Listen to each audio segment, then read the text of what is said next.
Hari irindi tangazo mwongeye kubona muri Pi App Dashboard, nubwo iri tangazo navuga ko atari ubwa mbere turibonye, gusa ariko ndagira ngo nongere ndigarukeho, nongere ndikubwireho niba utazi .pi domain ni iki. Gusa ariko hari igihe nge ndeba Pi nkareba uburyo ari umushinga mwiza nubwo ari umushinga w'igihe kirekire.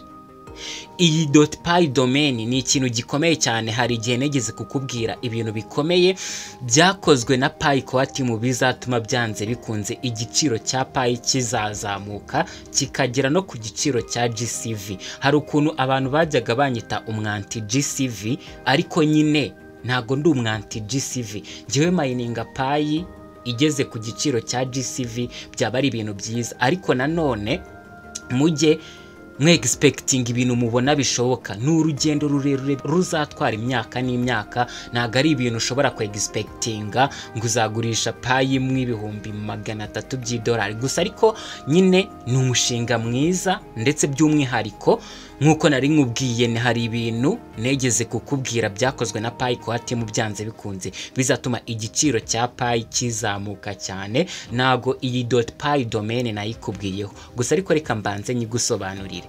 Ese ubundi domain ni iki mbere yo kugaruka kuri .pi domain? Domain ni unique identity on the internet search engine. Urugero, iyo ugiye muri Google ukandikamo amazon.com ubona website ya Amazon, iyo ni domain ya Amazon. Hanyuma nawe ushobora kuba wakora domain yawe haba kuri Google hehe, ushobora kuba wakora nyine website. Ubundi domain nyine ni biriya bintu by'ama website niki. Ubizi neza ko na website ishobora guhuza izina n'iyindi. Niyo mpamvu muri update baherutse kuduha batubwiraga kuri security cyase ku mutekano dukwiye kugira turinda passe phrase zacu. Bakadusaba kutazashyira passe phrase zacu muri wallet igihe tutari muri website ya Pi, kubera ko domain nyine ni unique identity. Niba hari website yitwa amazon.com yanditse gutya, ntago wagenda ngo ukore iyo website ya Amazon. Ushaka kuyikora wagenda ukagura ahubwo iryo zina, ukagura iyo domain. Hano rero reka tugaruke kuri .pi domain, ngire ngo mwumvishe uburyo nyine domain bikomeye cyane. Gusa ariko wenda hariya nko kuri Amazon ni amazon.com nyine kuko ari kuri Google, iyo .com ni ya Google. Hano rero hari na .pi. Pi urumva ikintu iri gukora kuri ujya kuri internet ukandikamo ibintu bla bla bla.com bla bla bla.com. Pi nayo ishaka ko abantu bazajya bakora amadomain akitwa bla bla.pi, amazon.pi. Ngire ngo ni ibintu byumvikana neza ko igihe iyi Pi ibintu byayo abantu bazabyitabira cyane bakabyumva, twebwe twayimenye mbere tukanayimayininga, izi Pi abantu muzaba mukizifite, abantu tuzaba tukizifite, nziko bizaba ari ibintu byiza. Gusa sinavuga ngo nejo bundi hazazamwe ibibazo byinshi, naga ibintu byose, isi nago isakaye, nta kintu gishobora kuza kibeho ngo ba ni urugendo rutoroshye. Wowe ikintu ukwiye gukora, iturize, wimayiningire, ujye ukurikirana amakuru tuguha, nushyuhe mu mutwe ngo wumve ko ejo cyangwa ejo bundi ugiye kugura imodoka uyikuye muri Pi. Gusa ariko ni ibintu bishoboka cyane. Reka twigarukire kuri .pi domain. Uri kubona ko hano hari uburyo batubwiye ngo update and utility strategy. Hanyuma ni ku itariki 12 ntago nahise mbona umwanya wo kuguha update ku munsi w'ejo. Uri kubona ko nibwo batubwiye ngo the .pi domain action continues to see strong engagement across the Pi ecosystem.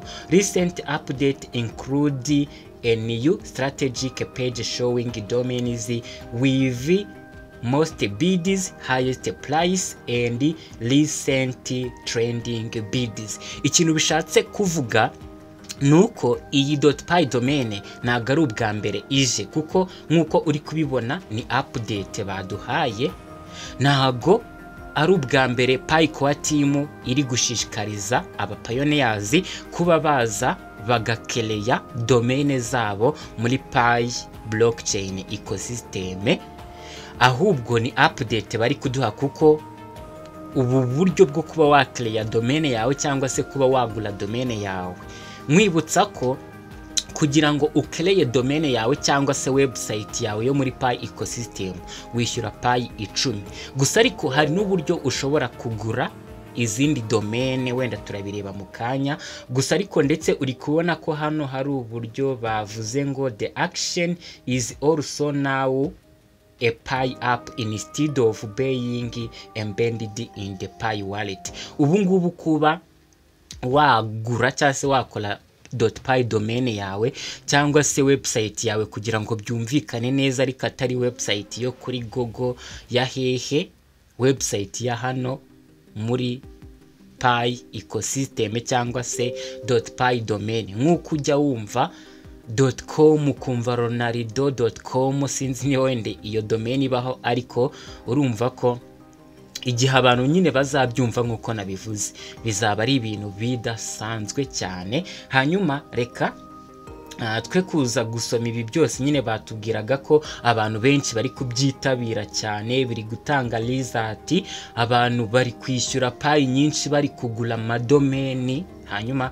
reka twiyizira hano kuri Pi browse kugira ngo turebe ni gute ushobora kuba wakora domaine yawe cyangwa se ukaba wagura izindi domaine, nk'uko ushobora kuba uri umukire ukagura iriya website ya Amazon, nk'uko ushobora kugura iyindi website yamaze kugafata. Uri kubona ko hano duhita tugera muri Pi browse tukaza hano muri .pi domain. Okay, tugategerezaho gato twitonze. Uri kubona ko hano bari kutubwira ngo secure your .pi, secure your Pi domain. Uri kubona ko wenda hano nuko wenda nyine tuba tutari interested cyane n'ibi bintu, gusa ariko icy'ingenzi dukwiye gukora ni ukumininga Pi byonyine, nzi ko bizaduhesha umukati.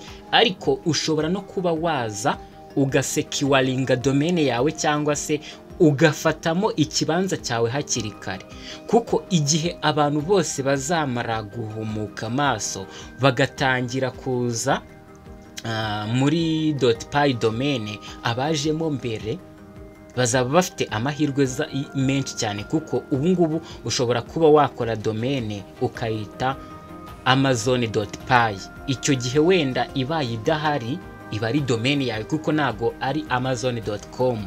ushobora kuba waza ugakora domaine yawe ukayita ronaldo.pi, ukareba igikampani gikomeye ariko kidafite .pi domaine, ukafata izina ry'iyo kampani ikomeye ugashyiraho .pi. Rero igihe amazina akomeye cyangwa se amazina ari trending azaba yaramaze gufatwa, icyo gihe abandi bantu bazaba bari guhumuka ku maso, nk'uko nari nangiye kubivuga, bari kuza muri Pi. Wowe wakoze domain cyangwa se wayiguze kuri make, ushobora kuzayigurisha Pi nyinshi cyane, kuko niyo mpamvu bari kutubwira ngo secure your Pi domain. Fata ikibanza cyawe bigishoboka. Gusa ariko twe ntabwo wenda turi interested cyane na skills dufite zishobora kuba twajya muri ibi bintu. Skills dufite nizo kumininga, kandi nk'uko nabivuze nabyo bizaduhesha umukati. Uri kubona ko wenda uje nka hano ukandikamo amazon.com, gusa ariko nk'uko nabikubwiye hano hari uburyo bari kutubwira ngo all actions expire on June 28 2025. Uri kubona ko nyine ubu buryo bwo kuba wakereya domain yawe cyangwa se kuba wayigura ngo bizarangira ku itariki 28 z'uku kwezi turimo. Hanyuma gusa ngo bashobora kuzongeraho amasaha 28 cyangwa se umunsi umwe, bitewe n'uburyo bari kubona abantu bagikeneye kuba bakora cyangwa se bagura izindi .pi domain. Hanyuma twari tugiye kuza hano wenda twandikemo ngo Amazon. Reka turebe ko iyi Amazon.py bamaze kuyifata. Nta kuntu baba batarayifashe nk'uko nabikubwiraga, ni wenda umuntu wayifashe mbere, igihe abantu bazahumukira ku maso ashobora kuzayigurisha amafaranga menshi cyane. Amazon.py ngiyi nk'uko habaho Amazon.com, ubu ngubu uyu muntu ntago ari nyiri Amazon, nta nubwo nyiri Amazon azi uyu muntu, kuko ntago iyi ari Amazon.com, ni Amazon.py. uri kubona ko kugira ngo ube wagura iyi domain wakishyura payi 165, mu gihe uyu muntu yayikereye kuri payi 10. Urumva profit afitemo, kandi bikiri muri aka kanya.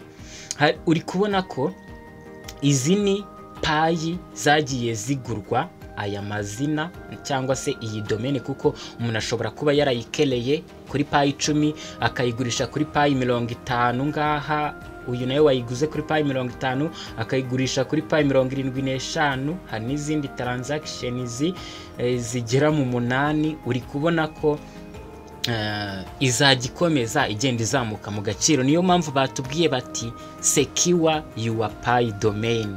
Gusa ariko twebwe reka twimayinengire, ibindi bitazadusteresa, reka tubyikorere. Ushobora kuba nawe wayigura aka kanya uza hano kuri bid, bakagusaba gushyiramo amount, place a bid, cyangwa se nyine ukemeza ko ushaka kugira, ariko bari kutubwira ngo place bid error insufficient funds. Kugira ngo ube wakora domain, mwumve n'amahirwe twahawe nk'abapayoneye, ntago udafite payi zabaye migrated kuri wallet yawe ntago ushobora kuba wakleya domain. Wumve uburyo ari nandi mahirwe akomeye cyane yahawe abapayoneyers. Abapayoneyers nubwo tugenda twitotomanga ngo ntago turabona migration ngo step ya 9 yalanze, nuko payi ibintu byayo ibikora ku murongo, ibintu byabo ni step by step. Byumvikane ko impamvu hano bidashobora gukunda nuko na payi mfite zabaye migrated ziri kuri payi wallet zingana na payi 165. Byumvikane ko igihe wenda bazashyiriraho n'uburyo bwo kuba ushobora kuba wagura payi externally, cyase kuba wazigura ahandi hantu ukazizana ukazikoresha uri kugura domain cyangwa se uri gukleya domain, bizaba byarafashe iyindi ntera ku buryo abapayoneyers bazaba barakoze cyase baraguze izi domain bazaba barabonye much profit. Ngire ngo ni ibintu byumvikana neza cyane. Ukwiye kumakinga sure ko niba ushaka kugura gukora domain yawe bizarangira ku itariki 28. Ngire ngo ni update nari ngufitiye, ariko update zacu nagahoraho. Kanda kuri subscribe, iyi video uyihera iki. Tubonane mu bindi biganiro ndimo kugutegurira. Njewe nitwa Dezo Eridadi. Bye bye.